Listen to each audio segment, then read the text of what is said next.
Строительство спортивного комплекса в Сайсарском районе было начато весной этого года. На данный момент готовность объекта составляет около 25–30%, и по плану он будет сдан в мае следующего года, как раз к началу игр «Дети Азии». Один из объектов, который будет принимать «Дети Азии». И с входом этого объекта мы надеемся на бурное развитие нашей спортивной и художественной гимнастики. Сейчас ведутся работы по установке металлоконструкций.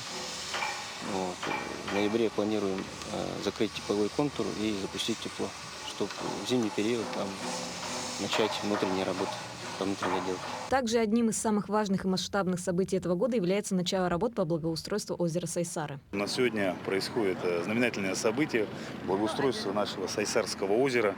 В прошлом году мы выиграли федеральный проект. На данный момент видим его реализацию. Сейчас идут укрепительные работы береговой линии. Дело в том, что у нас ранее здесь была проблема, обваливалась плитка.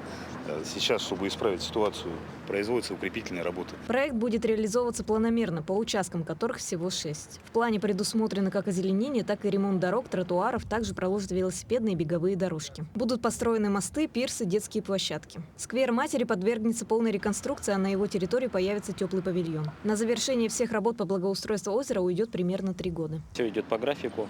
В этом году вот те запланированные объемы, которые у нас сейчас выполняются, будут выполнены тоже до конца осени. И в следующем году уже продолжим всю работу. В основном, конечно, это велопешеходные зоны, зоны с малыми архитектурными формами, спортивные, соответственно, это в районе Триумфа. И, естественно, декоративное освещение для того, чтобы здесь было приятно всем проводить время. Вообще, в целом, конечно, это большое место притяжения будет для горожан. Поэтому постараемся сделать все красиво. Улицу Винокурова протяженностью чуть более 1 километра тоже реконструируют. Обновят дорожное покрытие, тротуары и бордюры. На заключительном этапе будут посажены газон, кустарники и деревья. Общая строительная готовность составляет 40%. Работы завершатся в сентябре этого года. Марина Захарова, Владимир Павлов, Якутск.